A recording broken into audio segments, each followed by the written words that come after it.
Hola y bienvenidos. Hoy vamos a meternos de lleno en un tema, bueno, complejo, la esquizofrenia. Y en concreto, cuando aparece muy pronto, en la infancia o la adolescencia. Exacto. Nos basamos en textos académicos de psicología y la idea es, pues, intentar entender un poco mejor este trastorno tan serio. Así que, vamos allá. Perfecto. Pues para empezar, definámosla un poco. Hablamos de una alteración, digamos, sustancial del funcionamiento mental. ¿Qué afecta exactamente? Pues afecta a cómo percibimos las cosas, a cómo pensamos, a las emociones. Eh, es un cuadro complejo. Se habla de síntomas productivos o positivos, como las ideas delirantes, que son como añadidos a la experiencia normal. Ya. Y síntomas negativos, que implican más bien una pérdida, menos motivación, dificultad para sentir placer.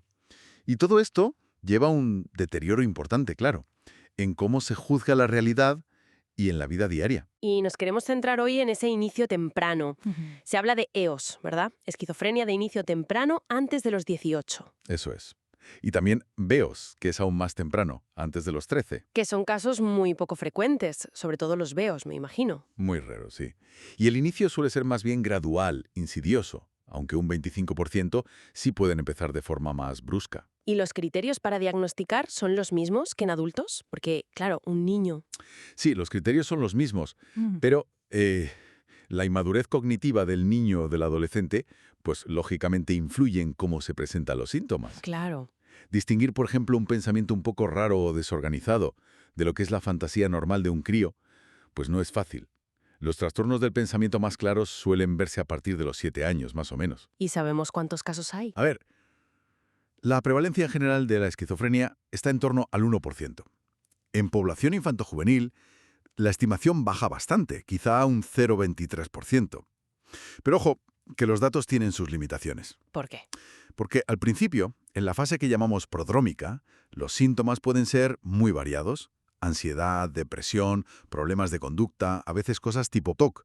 Y claro, eso puede llevar a pensar en otros diagnósticos inicialmente. Entiendo. O sea que aunque sea poco frecuente a esas edades, es importante tenerlo en cuenta. ¿Y las causas? ¿Qué sabemos? Has dicho que es complejo. Imagino que no hay una sola causa. No, no, no, es multifactorial. Pero aquí la genética juega un papel. Bueno, muy importante. Fíjate, si uno de los padres tiene esquizofrenia, el riesgo para el hijo sube a un 12-15%. Que ya es bastante. Sí, pero es que si ambos padres la tienen, el riesgo se dispara a cerca del 45%, y en gemelos idénticos la concordancia es altísima, casi del 50%. Tela. Eso indica una vulnerabilidad genética muy fuerte. Exacto, muy fuerte. Aunque no lo explica todo, claro. También influyen otros factores como posibles complicaciones en el parto, tipo falta de oxígeno, o si ha habido retrasos en el desarrollo psicomotor, dificultades para adaptarse socialmente. Mencionas también que afecta más a niños que a niñas en inicio temprano y más en clases bajas. Curioso. Sí, son datos epidemiológicos que se observan. La relación con el nivel socioeconómico es compleja. Puede ser tanto causa como consecuencia. Vale, volviendo a los factores, aparte de la genética y esos riesgos perinatales, ¿qué más hay? ¿Algo a nivel cognitivo, cerebral? Pues sí, a nivel cognitivo no es raro que estos chicos, entre un 10 y un 20% de los casos de OS, tengan un coeficiente intelectual en el límite o incluso bajo.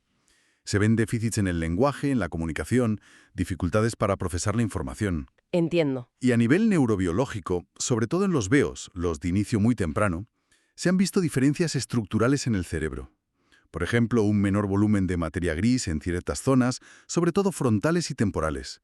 Y esto se relaciona con la intensidad de los síntomas negativos. ¿Y eso se ve en pruebas de imagen? Sí, se pueden observar estas cosas, como también un aumento progresivo del tamaño de los ventrículos cerebrales.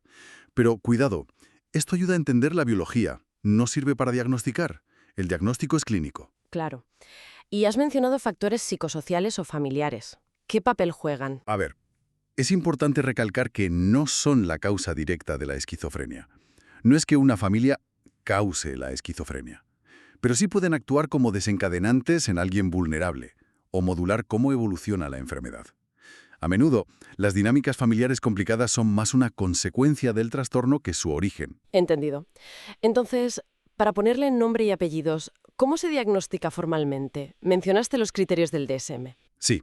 Bueno, usando como referencia el DSM-5-TR, por ejemplo, se necesitan al menos 2 síntomas característicos: delirios, alucinaciones, lenguaje desorganizado, comportamiento muy desorganizado o catatónico, o síntomas negativos. ¿Durante cuánto tiempo? Tienen que estar presentes una parte significativa del tiempo durante al menos un mes. Y además, tiene que haber una disfunción social o académica importante. Y todo el cuadro debe durar como mínimo 6 meses. Y descartando otras cosas, claro. Por supuesto, hay que descartar que los síntomas se deban a un trastorno del ánimo, al consumo de sustancias, a una enfermedad médica o a un trastorno generalizado del desarrollo si no hay ideas delirantes o alucinaciones claras y persistentes. Y luego están los subtipos: paranoide, desorganizado. Aunque eso creo que ha cambiado en versiones más recientes del DSM, ¿no? Sí, en el DSM-5 se eliminaron los subtipos clásicos, pero bueno, los criterios básicos de síntomas y duración se mantienen.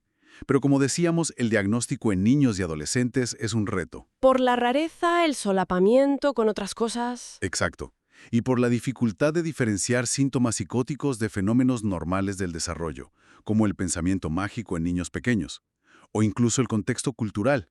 Y a veces, los síntomas pueden mejorar o desaparecer antes de esos 6 meses, lo que complica aún más el diagnóstico definitivo. Una vez que se confirma, ¿cómo suele ser la evolución? Mencionaste fases antes. Sí, aunque hay mucha variabilidad individual, se suele describir un curso por fases. Primero, una fase prodrómica, con un deterioro funcional incipiente. El chaval se aísla más, tiene preocupaciones extrañas, cambios de humor, de sueño, de apetito. Como señales de alarma, pero inespecíficas. Justo. Luego suele venir la fase aguda, donde los síntomas positivos, la psicosis, son más evidentes. Delirios, alucinaciones. El brote, digamos. Eso es. Después, idealmente, viene una fase de recuperación, donde la psicosis remite, pero pueden quedar síntomas negativos o a veces aparece una depresión posesquizofrénica.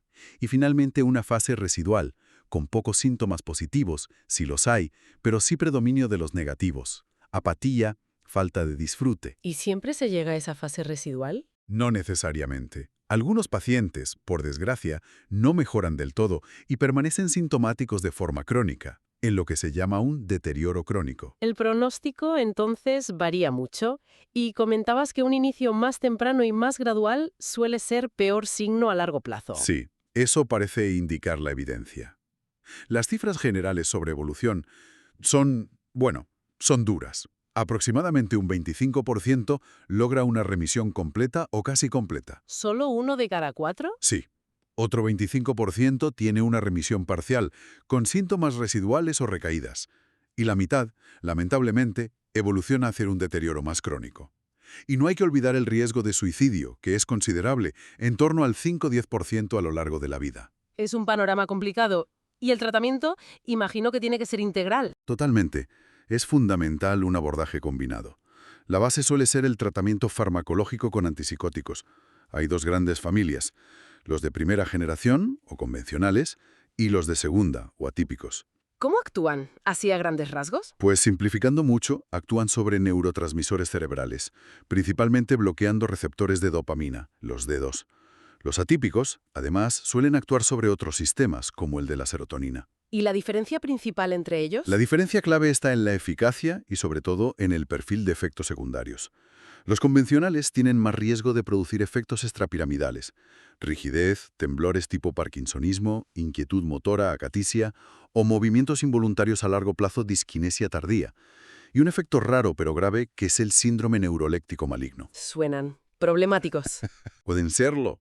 Los atípicos, en general, tienen menor riesgo de esos problemas motores, aunque algunos, como la risperidona a dosis altas, también pueden darlos.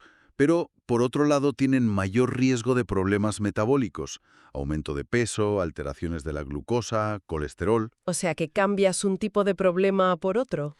En cierto modo, sí. Y hay casos especiales, como la clozapina, que es muy eficaz, sobre todo en casos resistentes, pero requiere controles de sangre muy estrictos por el riesgo de agranulocitosis, que es un problema grave de las defensas. También puede bajar el umbral para las convulsiones. Por eso, la elección del fármaco y la dosis es muy individualizada y requiere monitorización. Entiendo. Medicación clave, pero con seguimiento estrecho. Y aparte de las pastillas, ¿qué más? Fundamental. La intervención psicológica y psicosocial. La medicación sola no suele ser suficiente. Es esencial combinarla con terapias que han demostrado eficacia. ¿Cómo cuáles? Pues la terapia cognitivo-conductual, TCC, adaptada a psicosis. La psicoeducación, tanto para el paciente como para la familia. Aquí es muy importante trabajar el concepto de emoción expresada en la familia, que se refiere al clima emocional en casa y cómo puede influir en las recaídas. Interesante eso de la emoción expresada. Sí, mucho. También es clave el entrenamiento en habilidades sociales para mejorar la interacción y la rehabilitación cognitiva, para trabajar las dificultades de atención, memoria, planificación. El objetivo final es múltiple: que aprendan a manejar la enfermedad, que recuperen la mayor funcionalidad posible, que se integren socialmente y, por supuesto, prevenir recaídas. ¿Y en niños y adolescentes? Todo esto adaptado, imagino. Por supuesto. El tratamiento tiene que ser muy personalizado y adaptado a su nivel de desarrollo. A menudo necesitan apoyos educativos especiales, programas de día, a veces hospitalización parcial, y sobre todo, necesitan una continuidad de cuidados a largo plazo, pensando en la transición a los servicios de adultos. Bueno, pues queda claro. La esquizofrenia de inicio temprano es un desafío enorme. Un trastorno grave, con una base biológica y genética muy potente, sí, pero en el que influyen muchísimos factores. Y la respuesta tiene que ser igualmente compleja. Un tratamiento integral, muy personalizado y mantenido en el tiempo. Exacto. Y todo esto nos deja una reflexión final, yo creo. Dada esa dificultad diagnóstica en jóvenes, ese solapamiento de síntomas con otras cosas, ¿cómo podríamos mejorar las herramientas de detección temprana? ¿Cómo podríamos afinar más para diferenciar una esquizofrenia que está empezando de otras dificultades, ya sean del desarrollo o afectivas? Sería crucial, claro. Poder intervenir antes y de forma más precisa, intentando limitar ese impacto tan devastador que puede tener el trastorno si no se aborda a tiempo. Ese es el gran reto para la investigación futura, creo yo.